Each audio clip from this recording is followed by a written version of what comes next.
Welcome to Geoterrics Outdoors Australia. I'm Ralph and this is part 2 of the van life, getting the van ready for the road. Great news, passed the registration check and now has ACT registration. For those of you overseas, or those who don't quite know, when you change from one state to another, you need to have the vehicle inspected. And in some other states you have to do that just every year anyway, but from Victorian registration that it was to the ACT registration that it is now, it needed to go over the pits or the a machinery inspection that I had the first time, and it failed because of that door and a few other bits and pieces, but this time it passed and it's registered. I'm just warming it up now in readiness to go to the mountains. If you have a look outside, which I'll show you some footage from the road later, it's pretty grey. It's drizzling here in Canberra. It's not cold, but up in the mountains it's freezing. Snow and wind is blizzardy type conditions, and I'm fairly excited. At least I'll be not in a tent or even in the car, but I'll be in the bus, and I've got some supplies and some various bits and pieces. We've been for one little trip before, but this is we've made all the repairs and made some adjustments, so I hope you enjoy this. Strap in and enjoy the ride.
So I've arrived at my destination for the night, which is Denison. I'll give you a bit of a look around outside. We've been here before with the car camping episode. Expecting snow to down to 1,000 metres tonight, so that's well and truly below where we are. We're about 1240 here, so 1,240 metres above sea level. Bus performed quite well. I went to Jindabyne to pick up some snow chains, so that's all good, all nice and legal, and yeah, quite happy. Uses a bit of fuel. Actually, this old girl's fairly thirsty, but when I had the registration check for it, it came in at around about 4.5 tonnes. So it's for a 2.4 litre motor. That's a lot of weight to drag around, and it's going to use a lot more fuel to do it. But that is the nature of the beast, and that's what I need to deal with. Just about to put some water on and fill up some hot water bottles, thanks to Sonia. She's had to work, so I've popped out on my own this trip. And I'm actually going to cook up a little bit of a dinner tonight on the gas cooker here. I'll show you what I'm doing there. And I've got some cutlery and some other bits and pieces, so I'm just going to put them all in the various places where they're going to live from here on in. So stick around, watch me do my stuff. There's the old girl all parked up. Now I've got a kerosene heater, which I'll put on later, just to take the edge off, or possibly in the morning. Like I said earlier, I've got some hot water bottles, and I'll boil them up and keep the bed warm. But yeah, I'm just still reorganising, trying to get everything to a good spot. So it's just about 6:10, and made myself a little platter here. Nice hot cup of tea. I think I might wait for dinner for an hour or so, maybe a bit more. I've got still some sorting out to do, and got to get the curtains around just to give myself a bit of privacy.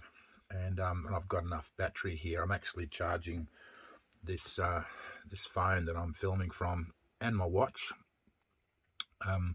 and my little action cam that I filmed some of the footage from the road, all of which needed a charge. It's fantastic.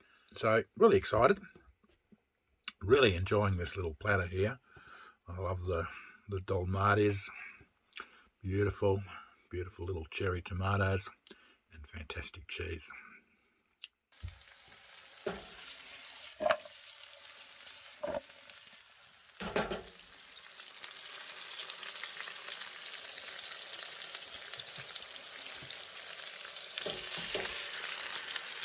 Whatever's left over will be lunch tomorrow.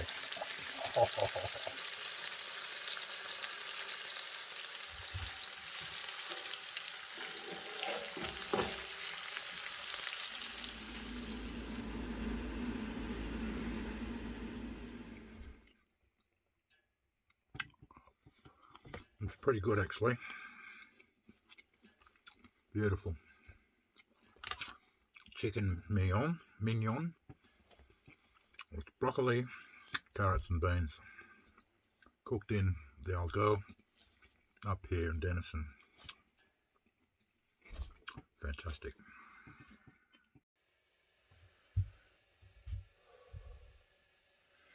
G'day, it's just after 7 and I'm up and partially dressed. I've had a peek out the window, which I'm going to take you out and have a look at in a sec. No snow by the looks of things, but a fairly decent frost. So I got to -3 in the bus. That's on the inside, it's not on the outside. So the condensation from the moisture in the bus last night, plus my breath, has frozen against the windows. It's quite funny. One thing I will notice about the bus, I'll turn the camera around, you need to find places for everything and not have them in bags, because you keep needing to move bags around and various other bits and pieces. And the problem with that is if you have dedicated cupboards, like I've got a cupboard there, and dedicated spots, then that's fine. But if you have to keep moving various things out of the way, I kept this little space here free so I could sit and eat. But if there was someone else in the bus, the stuff that I have there, I'd have to move onto the front seat, and if I wanted to drive anywhere, I have to move it from there to there. So it's really important in the next little bit and the next few trips that I find places for everything and they stay there. So we'll see how that progresses.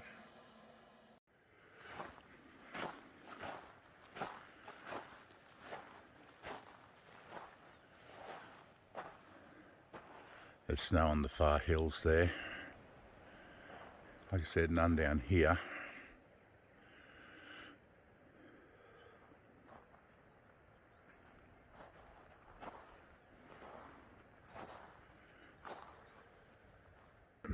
So I'm currently putting a bit of warmth in with the gas cooker.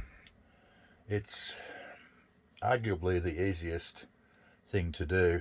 It will put in around about 10 degrees an hour.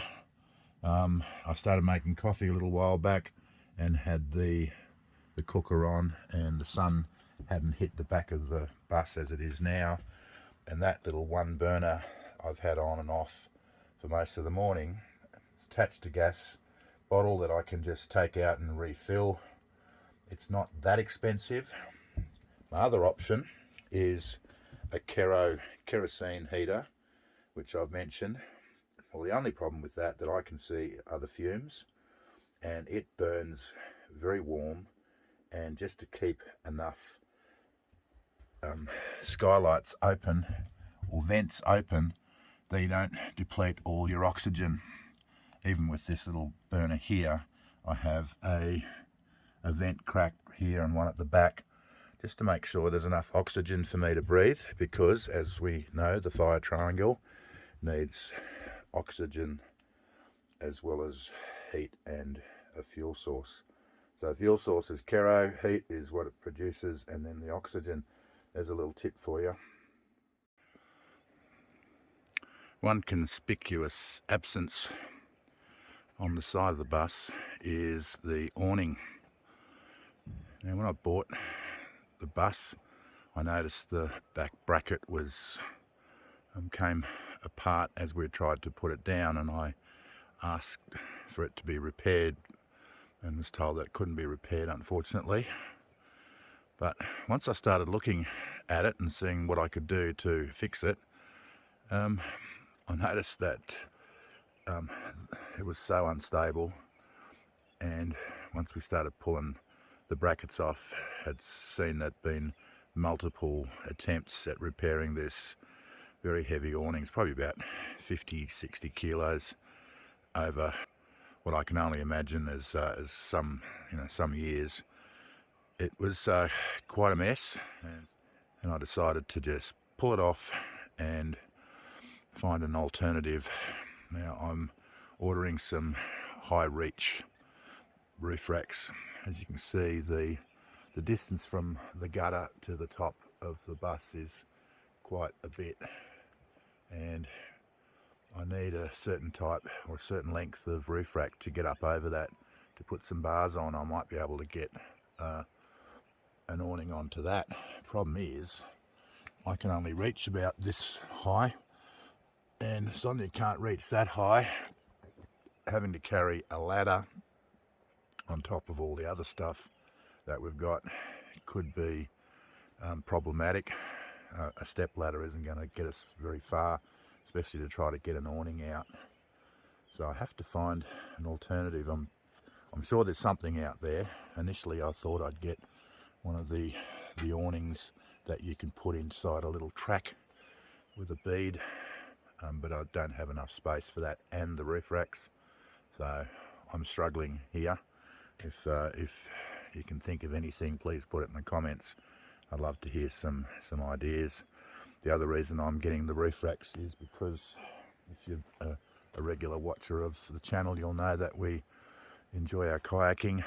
And right now I can't get a kayak up there, and I can't get a kayak inside, so I'm going to need to get some sort of a system that I can get a kayak on either side of those various vents and solar panel and various other things. What a great little trip away that was. Got back late yesterday, unpacked and got everything sorted out. I've just been in there and done a final little clean up. I've got to do a couple of bits and pieces, but hey, I've already ordered the roof racks. I've ordered the tow bar for the back, and going to have a look at a couple of little accessories that I can add to the roof racks, that I can get the kayaks up onto the back and then winch them from the front, or pull them up with a rope, and then have two attachment points that I'll just get an extendable ladder. I think I'll show that in part 3. I'm going to need to do that. I'm going to take the kayaks somewhere where we can actually use them, get them down, show you how that all worked. There's lots of ways to get a kayak up on a conventional vehicle, but a bus, the height of a bus makes the prospect fairly difficult for a coaster or any of the bigger buses or trucks. So hopefully by the time part 3 comes out, I'll have found a solution. So yeah, hey, thanks for coming along on my little trip. I hope you enjoyed it. If you did, please hit the like button, give us a thumbs up. Please subscribe for future updates, and when any other videos come out, gear reviews, walks, any of that other outdoorsy type stuff, hope you enjoy. Share it with your friends, and hey, thanks for watching.